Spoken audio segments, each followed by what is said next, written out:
Berbicaralah bagi kami, Roh Kudus Tuhan memberikan kami hikmat pengertian untuk dapat mengerti akan kebenaran firman Tuhan ini. Lalu ketika kami mengerti, kami mau hidup sesuai dengan firman-Mu ya Bapa.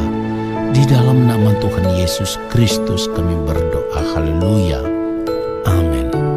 Saudara yang dikasihi oleh Tuhan Yesus Kristus, kita harus sungguh-sungguh menyadari bahwa menjadi ciptaan baru di dalam Tuhan Yesus Kristus bukanlah perkara mudah.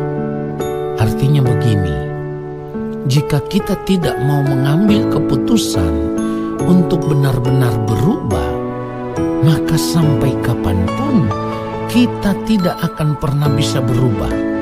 Saudara perhatikan itu.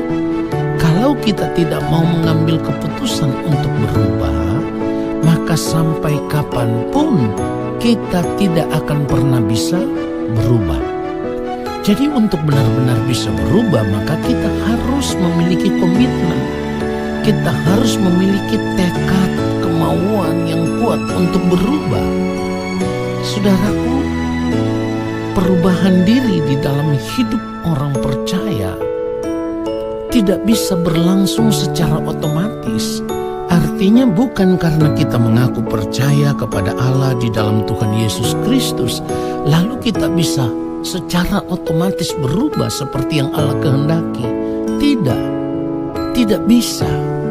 Perubahan itu harus terjadi di dalam kehidupan kita dari detik ke detik, menit ke menit, jam ke jam, ya, hari ke hari, minggu ke minggu, bulan ke bulan, tahun ke tahun, dan itu harus terus berlangsung secara terus menerus, secara berkesinambungan, ya, di mana cara hidup kita semakin hari harus terlihat semakin menjadi serupa dengan Tuhan Yesus. Mari kita melihat kembali apa yang dikatakan Roma 12 ayat yang kedua. Janganlah kamu menjadi serupa dengan dunia ini, tetapi berubahlah. Perhatikan di situ kata, tetapi berubahlah oleh pembaharuan budimu, sehingga kamu dapat membedakan manakah kehendak Allah, apa yang baik, yang berkenan kepada Allah, dan yang sempurna. Nah, saudara yang dikasihi oleh Tuhan Yesus Kristus, berubahlah oleh pembaharuan budimu. Artinya dalam segala hal kita harus berubah, mulai dari sikap, gerak pikiran, perkataan, tindakan, perbuatan, tingkah laku kita, semuanya harus berubah, ya, semuanya harus berubah.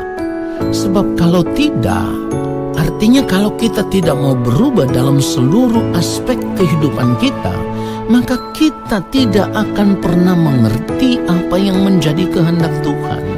Orang yang tidak mengerti kehendak Tuhan, bagaimana mungkin bisa hidup melakukan kehendak Allah Bapa di sorga? Padahal kita terpanggil untuk hidup melakukan kehendak Allah Bapa di sorga.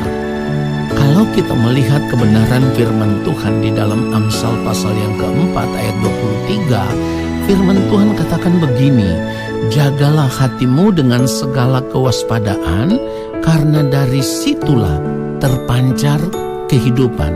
Nah, saudaraku, hati berbicara tentang manusia batinia. Perhatikan itu, hati berbicara tentang manusia batinia, di mana di dalam manusia batinia inilah, atau di dalam jiwa kita, itu terdapat pikiran, perasaan, dan kehendak. Pikiran dan perasaan sangat berperan penting dalam mengendalikan kehendak.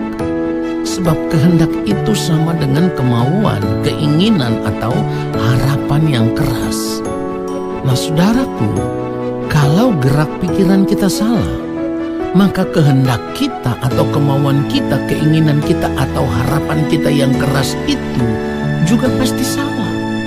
Begitupun dengan perasaan. Kalau perasaan kita salah, maka kehendak kita juga pasti salah. Salah yang dimaksudkan di sini adalah tidak sesuai dengan kehendak Tuhan. Itulah kenapa sebagai orang percaya, firman Tuhan mengajarkan kita untuk hidup mengenakan pikiran dan perasaan Kristus. Itu dikatakan di dalam Filipi pasal yang kedua ayatnya yang kelima. Hendaklah kamu dalam hidupmu bersama menaruh pikiran dan perasaan yang terdapat juga dalam Kristus Yesus. Saudara perhatikan itu. Di sini kita bisa melihat betapa smartnya firman Tuhan itu, ya. Atau bisa dikatakan betapa luar biasanya didikan Tuhan atas hidup kita. Sebab Tuhan tidak ingin pada akhirnya, saudaraku, keselamatan yang telah kita terima di dalam Tuhan Yesus Kristus itu akan menjadi sia-sia karena kita tidak bisa mengontrol pikiran dan perasaan kita. Kalau kita tidak mau belajar untuk mengenakan pikiran dan perasaan Tuhan Yesus Kristus di dalam kehidupan kita, maka kehendak diri kita atau keinginan kita atau kemauan kita, harapan kita yang keras itu tidak akan pernah sama dengan kehendak Allah Bapa di sorga. Perhatikan itu, saudaraku. Pikiran dan perasaan Tuhan Yesus Kristus ketika menjadi sama dengan manusia adalah pikiran dan perasaan yang selaras dengan pikiran dan perasaan Allah Bapa di sorga. Itulah kenapa firman Tuhan ajarkan kita supaya kita mau hidup mengenakan pikiran dan perasaan yang juga terdapat di dalam Kristus Yesus. Saudaraku, tentu supaya bisa mengenakan pikiran dan perasaan yang terdapat di dalam Kristus, maka kita harus memiliki komitmen, ya. Kita harus memiliki komitmen untuk berubah menjadi pribadi seperti yang Allah Bapa di sorga kehendaki, yaitu menjadi sama seperti Tuhan Yesus. Nah, satu hal yang harus kita ingat adalah jika kita tidak mau berubah, maka percaya kita kepada Tuhan Yesus akan menjadi sia-sia. Itu harus kita ingat. Kalau kita tidak mau berubah, percaya kita akan menjadi sia-sia. Pengiringan kita akan Tuhan selama kita hidup di dunia ini akan menjadi sia-sia. Kenapa menjadi sia-sia? Karena dapat dipastikan ketika Tuhan tidak menemukan hidup kita sama seperti Kristus, kita tidak memiliki pikiran dan perasaan Kristus, di balik kematian nanti Allah Bapa di surga tidak akan pernah mengenal kita sebagai anak-anaknya. Karena Bapa tidak menemukan pribadi Kristus itu ada di dalam hidup kita. Nah, pada saat itulah seperti yang dikatakan firman Tuhan dalam Matius 7 ayat 23 itu, pada waktu itulah aku akan berterus terang kepada mereka dan berkata, aku tidak pernah mengenal kamu. Enyahlah daripadaku, kamu sekalian pembuat kejahatan.